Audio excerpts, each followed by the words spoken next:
B'Shem Hashem, Narasim Nasliach, Sipuré Maasiot, les contes de Rabbi Nachman, la princesse disparue, avec le commentaire Ahavat Kedumim de Rav Ofer Erez, chez Yechie. On est dans le contexte de notre conte, au moment où le Shinei la Malachut, le Palatin, communément traduit par le second du roi, démarre une nouvelle étape. Il est sorti avec la Bat Melech, avec la princesse, du palais du Lotov, et il commence la deuxième étape du voyage, pas dans le palais. Il commence l'étape du voyage dans le désert. Alors on va pas encore voir la deuxième étape, on va voir cette bascule. Mais ayons en tête que la deuxième étape du voyage, elle est plus difficile. Normal, tu progresses, tu étais en maternelle, tu arrives en primaire. C'est plus difficile la primaire. Après tu vas au collège, dans le secondaire, dans le lycée. Après la vie active, c'est plus difficile. Pourquoi c'est plus difficile ? Parce que dans la deuxième étape, il n'y a plus de route. Et il n'y a plus de civilisation. Il est dans le désert. Il rencontre des gens qui ne sont pas des hommes. Il n'y a plus de repères. Plutôt, ces repères ont été explosés. Il doit en trouver d'autres. Ok. Donc, Rav Ferez, il va citer deux passages du Likutei Moharan qui sont fondamentaux. La Torah Kapach, 188. Abba Rabbeinu, il dit chaque personne doit aller chercher sa princesse disparue. Il le dit pas comme ça dans le Likutei Moharan 188, mais si Rav Ferez le ramène, c'est ça qu'on cherche. Et dans cette Torah 188, il justifie pourquoi. Parce que dans notre vie, on a essuyé des échecs. On a eu des échecs spirituels. On a fait des choses qui n'étaient pas glorieuses. Et lors de ces échecs, on a laissé des plumes, entre guillemets. Ces plumes qu'on a perdues en route, lors de nos échecs, c'est entre guillemets des morceaux d'Emouna, des morceaux de notre Neshama. Et on doit voyager chez les tzadikim pour les retrouver. Donc, dans la Torah 188, Rabbeinu explique pourquoi il faut voyager chez les tzadikim. Dans l'Likutei Moharan, il y a un langage codé. À chaque fois qu'on te dit voyage chez le tzadik Emet, ça veut dire voyager à Ouman.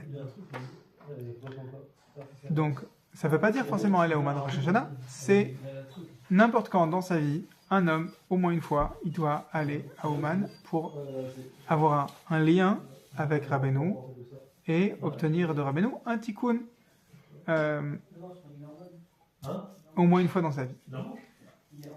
S'il le fait chaque année, forcément, il va entre guillemets avoir des mises à jour plus fines de ce lien et de ce qu'il a perdu. Parce qu'à chaque fois qu'une personne va se rendre à Ouman, donc en contact avec le tzaddik, il ne va pas recevoir toutes les plumes, tous les morceaux de la princesse disparue qui sont perdus. Il va recevoir qu'une partie. Et pourquoi qu'une partie ? Et quelle partie il va recevoir ?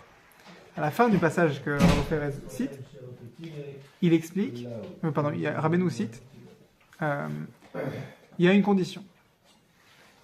Le tzaddik, il donne les parties de ta neshama que tu as perdues que si il t'examine.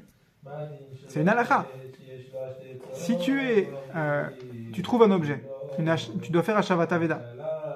Puis l'objet, il a une certaine valeur. Alors, a fortiori que si on trouve un objet, on doit le rendre. A fortiori que si tu trouves un morceau de neshama, tu dois le rendre. Rabbeinu, il a trouvé les morceaux de toutes les neshama de tout le Ham Israël. Parce qu'il a été mechazer, il a cherché les morceaux de tout le Ham Israël. Donc c'est lui le bureau des objets trouvés. Mais tu ne peux rendre un objet trouvé à son propriétaire qui prétend l'être que si tu le testes. Comment tu le testes ? Tu dois lui faire passer un examen. Par exemple, tu trouves une montre de luxe, tu dis pas au bonhomme, est-ce que c'est celle-là? Il va te dire, oui, c'est la mienne. La Rolex, c'est la... Ah ouais, moi j'ai trouvé une Cartier aussi. Eh ben, la Cartier aussi, c'est la mienne. T'avais perdu 2 montres? Ah ouais? On va pas comme ça. On dit, j'ai trouvé une montre. Donne-moi les signes distinctifs de la montre. Les simanim de la montre. Décris-les-moi. Si le propriétaire prétendu décrit les simanim qui correspondent à la montre Cartier que j'ai devant moi, que j'ai trouvée, je dis ok d'accord, je te la rends. Alors comment est-ce qu'on peut décrire les simanim des morceaux de neshama qu'on a perdus? Rabbeinu il dit Bilvad shelo ihye shakran veramai. Il ne faut pas que la personne qui va faire cet effort de voyager chez le tzaddik, il ne faut pas qu'il soit menteur et Ramaï, c'est comme la vanne. Il ne faut pas qu'il soit roublard. Alors, c'est quoi ces 2 points-là? D'abord, qui tu prétends, tu vas rouler qui? Tu vas rouler Hachem? Tu vas rouler le tzaddik? Tu peux pas. Il s'agit de ne pas se mentir à soi-même. Si quelqu'un, il veut progresser spirituellement, il veut retrouver ses morceaux de neshama qu'il a perdus, mais il se ment à lui-même, alors il ne va pas recevoir les morceaux de neshama que le tzaddik pourrait lui rendre. Alors tu vas me dire, c'est pas tout blanc ou tout noir. Effectivement. Selon combien tu as réussi à arrêter de te mentir à toi-même, alors c'est autant de morceaux de neshama que le tzaddik te rendra. Mais il reste encore un 0, temps que tu n'as pas réussi encore à être honnête avec toi-même. Là, il ne te rendra pas ton morceau de neshama. À la prochaine étape où tu repasseras chez le tzaddik et tu auras mûri. Ça veut quoi être authentique avec toi-même? Ça veut dire quoi? Être authentique avec soi-même. Ça veut dire... Quelqu'un, ça veut dire quoi arrêter de se mentir à soi-même? Ça veut dire faire tchouva. Quelqu'un qui veut... il veut étudier la Torah. Ok? Il veut progresser en limoud. Il y a quelques années, je voulais progresser en limoud. Et je me souviens, ma femme me disait, mais t'es très intelligent. Pourquoi tu irais pas à ce cours de Gemara? Pourquoi tu ferais pas une telle limoud? Elle me dit, j'arrive pas à croire que t'es moins intelligent que les gens qui sont dans ce groupe de limoud de Gemara. Et je me disais, donc femme, elle n'étudie pas la Gemara, qu'est-ce qu'elle en sait? Puis ça va, je suis son mari, évidemment qu'elle va me lancer des fleurs. Peut-être pas. Peut-être pas, évidemment. Mais moi, je me mentais moi-même sur mes capacités à étudier la Gemara. Je me diminuais. De fil en aiguille, Hachem, il m'a fait goûter à un des rabbanim les plus pointus en Gemara qui soit en France. Il habite à Sarcelles. Et j'ai mérité de le voir quelques fois étudier la Gemara. Tu sais, c'est les Havdil.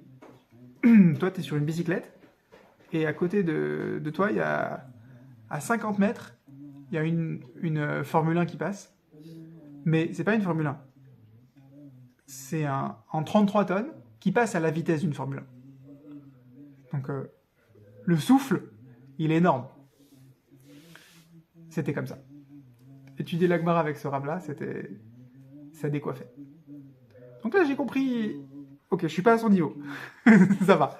Mais j'ai quand même un petit niveau. J'ai quand même quelque chose à faire avec la Gemara. Donc avant, je me mentais à moi-même sur mes capacités d'étude de Gemara. Et ensuite, Hachem m'a montré, regarde ce que tu pourrais atteindre si tu bossais vraiment. C'est-à-dire que dans la deuxième étape, je me suis rendu compte que je continue à me mentir à moi-même. Quand je me suis mis au limoud de Gemara, je me suis mis à moitié. Et maintenant que j'ai vu ce que c'est, ce qu'on peut atteindre en Gemara, et ben maintenant j'en veux.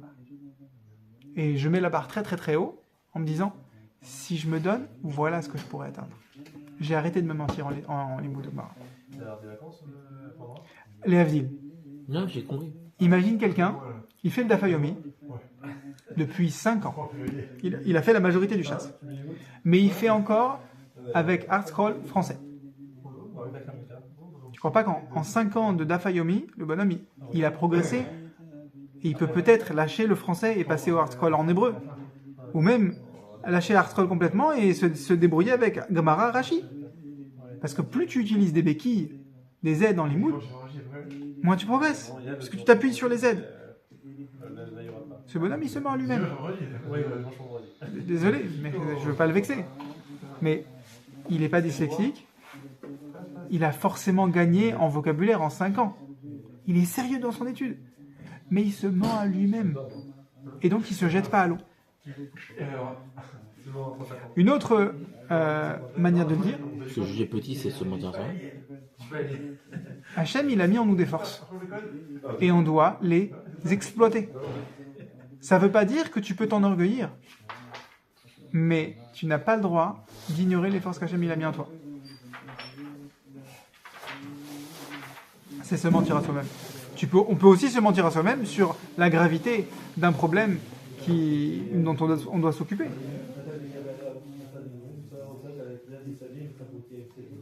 En général, le conjoint et les enfants, ils sont très efficaces pour faire révéler à une personne, pour qu'elle ouvre les yeux, sur les problèmes sur lesquels elle se ment à elle-même, les travers qu'on porte et qu'on ne veut pas voir. Mais on a aussi les Nekudot Tovot qu'on porte en nous et qu'on n'a pas le courage de voir. Parce que, comme dans Spider-Man, des grands pouvoirs impliquent des grandes responsabilités. On n'a pas attendu Spider-Man pour le lire dans les livres de Moussar. Ok. Deuxième passage du Likutei Moharan que Rav Ofer va citer. Chelek Sheni, Tinyana, Torah 12. C'est la Torah qui s'appelle Aïe. Il y a 2 Torotes qui sont des balises, des checkpoints dans le Likutei Moharan. La Torah 282, Azamra, et la Torah Aïe. La 12 dans le deuxième volume du Likutei Moharan. Là-bas, Rabbeinu, il explique que Kadosh Baruch Hu, il fait vivre le monde, que ce soit les endroits de Kedusha, que ce soit les endroits du contraire de la Kedusha. C'est Hachem qui fait en sorte que le cœur d'une personne qui fait une Avera continue à battre. Comme le Tomer Devorah, il explique au début des 13 attributs de miséricorde.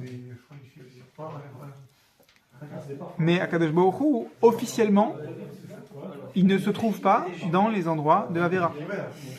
Un lieu qui est dédié à faire des Averot, officiellement, Hachem, il n'est pas là.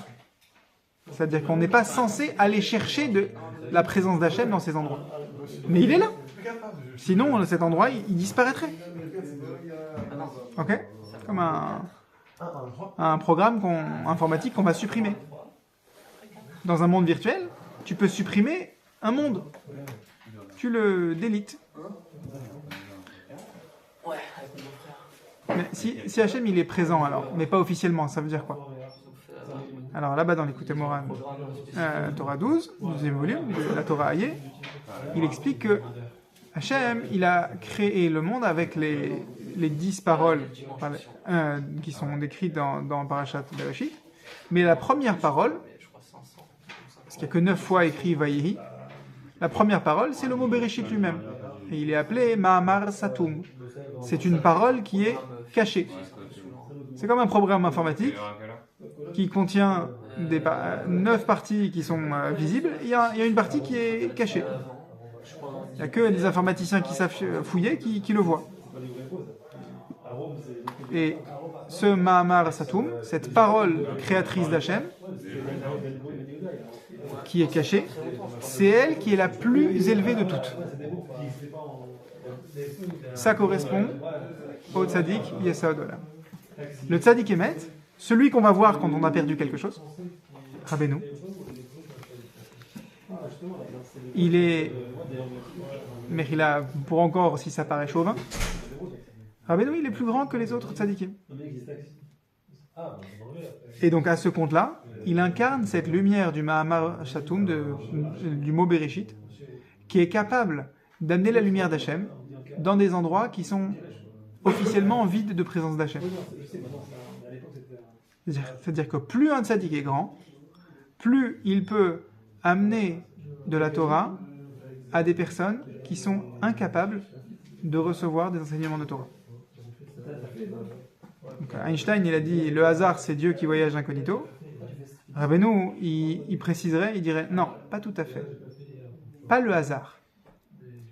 Les enseignements de Torah qui sont voilés comme Sipurei Maasiot, comme les contes de Rabbi Nachman, là, c'est Dieu qui voyage incognito.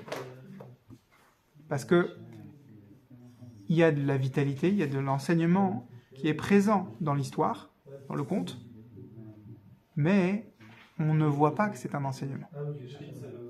Comment on dit ce Massiel? Littéralement des histoires réelles, concrètes, qui se... Massiel. Voilà. Mais c'est un jeu de mots, il n'y a pas de traduction parfaite. Il y a un fait divers, on va dire un exemple, un petit peu plus parlant, un peu plus concret de cette lumière du tzaddik qui voyage incognito. Donc c'est pas que Dieu. Le tzaddik, plus il est grand, plus il est le véhicule d'une lumière d'Hachem. Et plus il est grand, plus il s'approche de ce Ma'amar Satoum, de cette parole, la première des 10 paroles avec laquelle Hachem a créé le monde. Et donc il peut amener la lumière d'Hachem dans des endroits. Quand il est le plus grand tzaddik, du niveau de cette parole cachée, il peut amener l'enseignement d'Hachem dans des endroits. Mais le tzaddik, il choisit ses... Est-ce que le tzaddik, est-ce qu'un tzaddik choisit combien il est grand? C'est fidèle. Non, choisit fidèle. Est-ce qu'un tzaddik choisit combien il est grand? Rabbeinu, il dit, Rabbeinu, il dit qu'il est le plus grand. Regarde, on a déjà dit cette phrase-là dans ce Beth Midrash. Est-ce qu'il choisit ses adeptes? Ok, on va plutôt aller sur ta question. T'as raison. Celui-là, il est atterré par tel Rav. Dans la Torah Resh Bebet, que Rav Oferez qualifie de une des lumières de Rabbeinu qui est la plus élevée et donc la plus cachée, la Torah Azamra, la Torah des Nekodatovot, vers la fin de la Torah, Rabbeinu explique que chaque tzaddik, il a à son actif des neshamot dont il s'occupe. Des neshamot qui dépendent de lui. Donc chaque pensée de tchouva qu'un juif va avoir au cours de sa vie, elle provient du tzaddik qui s'occupe de lui. Donc il y a des petits tzaddikim qui rassemblent une population dans le Ham Israël. Et tous les petits tzaddikim sont sous la coupe du tzaddik Emet. Resh Bebet?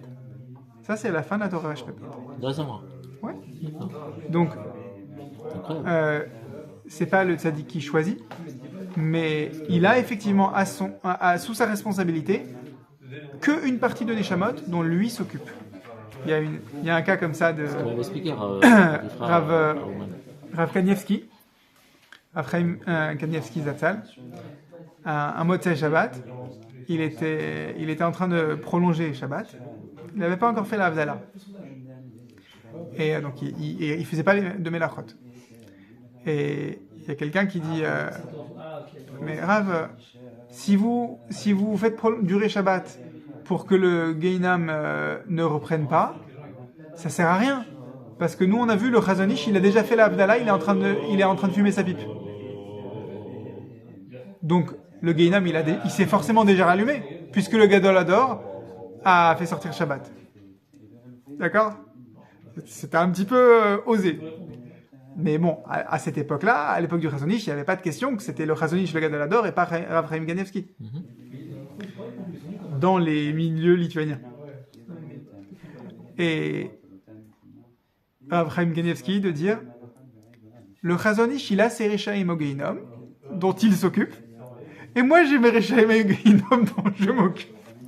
Il l'a pas dit de manière aussi dévoilée que ça, mais il a fait comprendre que chacun il a son morceau du Gehinam dont chacun s'occupe. Si déjà dans le Gehinam, chaque tzaddik, il a son morceau à lui, a fortiori que dans les gens qui vivent sur Terre, qui sont occupés à la vie qui compte, vraiment, que chacun, il a un morceau. Alors, le Chafetz Chaim, quand il était jeune, une fois, il y a quelqu'un qui est venu lui demander une bracha pour un malade qui était dans un état grave. Et le Chafetz Chaim dit écoute, je crois que dans ton cas, tu devrais aller voir tel tzaddik là-bas, demande-lui une bracha à lui, je crois que ça va marcher. Alors, le proche, il dit ok, alors il est allé voir tel autre Talmid Chacham, il lui a demandé une bracha, et effectivement, le malade a guéri. Quelques 50 ans plus tard, la même personne retourne voir le Chafetz Chaim, quand il était très âgé, et demande, Kvod Harav, on a encore un malade dans la maison, c'est d'une gravité similaire à la dernière fois quand je suis venu vous voir, est-ce que vous pouvez, s'il vous plaît, nous indiquer quel tzaddik aller voir pour obtenir la guérison? Parce que la dernière fois, vous nous avez dit d'aller voir quelqu'un d'autre. Je sais pas carré pourquoi. C'est à quoi ils n'avaient pas confiance au. Non, pardon, peut-être qu'ils n'ont pas demandé quelqu'un d'autre, mais voilà, qu'est-ce qu'on doit faire? Ouais. Qu'est-ce qu'on doit faire? Et là, le Chafetz Chaim, il dit, tu sais quoi? Je sais pas te répondre.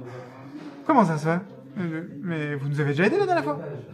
Oui, mais la dernière fois, Béhémet, j'ai jeûné moi-même 3 jours pour que ton malade guérisse. Et j'ai plus l'état de santé requis pour jeûner 3 jours. Et si je t'ai dit d'aller voir tel tzaddik, c'est parce que je voulais pas que tu crois que c'était grâce à moi que ton malade il a guéri. Mais je sais que c'est grâce à moi. Il n'a pas tourné comme ça, bien sûr. Mais il a fait comprendre que, voilà, c'était pas l'autre qui l'a fait guérir. Donc là, on a un exemple de la lumière d'Hachem qui voyage incognito. C'est un exemple grossier, parce qu'il n'y a pas d'enseignement ici, en l'occurrence. Mais on voit que la lumière d'Hachem, elle aime, entre guillemets, voyager incognito. Plus le tzaddik il est grand, plus il a la capacité de se cacher, de faire diversion. Alors, est-ce que ça veut dire que pour chercher la lumière de Rabbeinu, du plus grand tzaddik, il faut aller dans des endroits de Averot? Est-ce qu'il faut dire, allez, on va en boîte de nuit pour mieux comprendre l'Ikouté Moharan? Non, bien sûr que non. Parce que le Sheni Lamelech, quand il est allé dans le palais du Lotov, il voulait pas y aller. Quand il est rentré dans le royaume du Yetzer Hara, il voulait pas y aller. Alors, pareil, dans notre vie à nous, quand on n'est pas dans le conte, on fait pas une quête d'une princesse disparue dans un château de perles sur une montagne d'or. On fait cette quête-là, mais ça ressemble pas avec les mêmes panneaux. On a 2 étapes dans ce voyage. La première étape, c'est une recherche de la princesse, où on va être plongé dans des situations qui sont contrôlées entre guillemets par le Lotov, par le Yetzer Hara, malgré nous. C'est malgré moi que je suis confronté à telle et telle situation où je dois maintenir bon dans ma Kedusha, où je dois garder patience, je dois garder ma Emouna, je dois garder mon honnêteté avec l'argent. C'est malgré moi. Je ne vais pas de moi-même aller demander à quelqu'un de me proposer de l'argent sale et dire je résiste, je ne toucherai pas à l'argent sale. Mais non, tu vas pas faire ça. Tu vas pas te planter devant une boulangerie qui fait des jambons beurre et faire ça sent bon, maintenant je vais pas manger. Ouais. Ça c'est la première étape du voyage. La première étape du voyage, elle est malgré moi. Je suis confronté à des tentations et je dois tenir bon. Et je vais tomber. Mais je ne veux pas tomber. La difficulté, elle est que le Lotov, le Yetzer Hara, il squatte en moi. Le palais du Yetzer Hara, il est en moi. C'est un squatteur en moi-même. Et j'ai besoin de mener ce combat parce que ce squat en moi-même, il est un petit peu comme le jeu qui consiste à capturer le drapeau de l'équipe adverse. Catch the flag, on dit. Je ne sais pas comment on dit en français. Capture du drapeau, je suppose. C'est deux équipes qui se confrontent et chaque équipe, elle doit rentrer dans le territoire ennemi, capturer le drapeau qui est au cœur de la base ennemie et le ramener dans sa base à soi, sans laisser l'ennemi capturer ton drapeau. Donc, le Yetzer Hara, il possède des nekudot tovot, des morceaux de maneshama, des morceaux de positifs de maneshama. Il est dans son squat, dans son territoire. La nuance que Rabbeinu il enseigne, c'est que le territoire du Yetzer Hara, il est en moi. C'est pas deux équipes qui s'affrontent. Maintenant, on va conclure sur cette nuance qui est, on va dire, tellement Breslev. Maintenant, c'est pas un monopole que Breslev prétend avoir sur cet enseignement.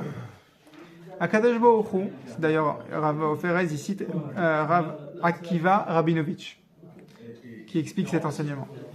Akadosh Baruch Hu, lo makpid, il n'est pas exigeant sur le fait que quelqu'un possède des ta'avot, des pulsions animales et des défauts, des midot raot. Hachem, il ne tient pas rigueur envers quelqu'un de porter ce Yetzer Hara. Là où Hachem va tenir rigueur envers un être humain,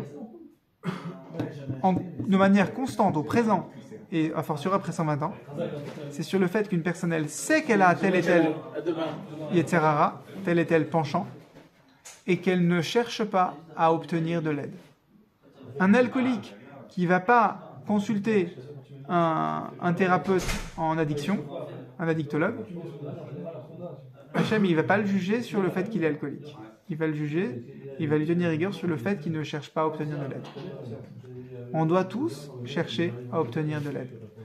C'est pour ça que dans la Mida, dans la Tfila, Hashiva Shoftenu Kevarishona, on est censé penser, c'est quoi un bon juif? C'est un juif qui est attaché à son rave. Un juif qui pose des sheilot à son rave en longueur de journée, c'est un bon juif. Même s'il a des penchants qui sont effrayants.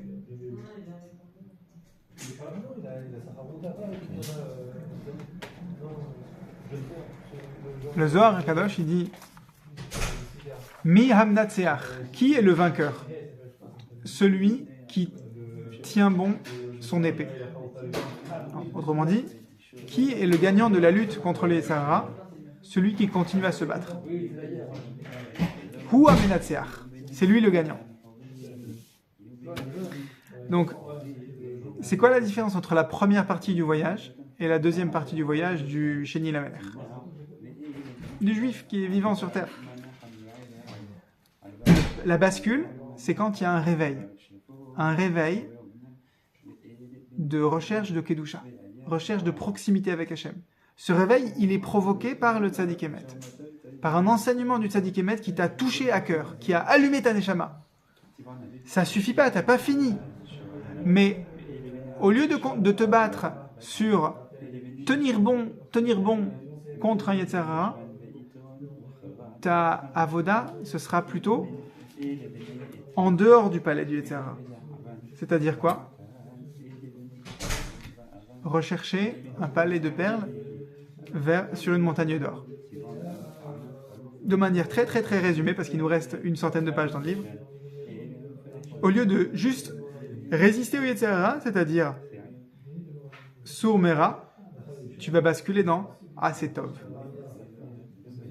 Les Baalei Moussar, du courant lituanien de Rav Israël Salanter notamment, ils disent tu dois faire comme c'est écrit dans le Passouk, sourd mera va Asetov. Tu dois d'abord t'éloigner du mal et ensuite essayer de faire le bien. Dans la Chassidoute, on dit oui, c'est vrai, Mais pour trouver les forces en toi de résister au mal, il faut déjà que tu trouves un peu de bien en toi. Donc il n'y a pas de contradiction entre les deux. C'est juste que le courant lituanien du Moussar, il s'adresse à des gens qui ont déjà trouvé en eux-mêmes les forces spirituelles, qui ont déjà allumé suffisamment de Nekudot Tovot pour commencer à résister au mal. Et la Chassidut, elle s'adresse à des gens qui n'ont même pas encore trouvé en eux-mêmes des forces spirituelles pour mener le combat.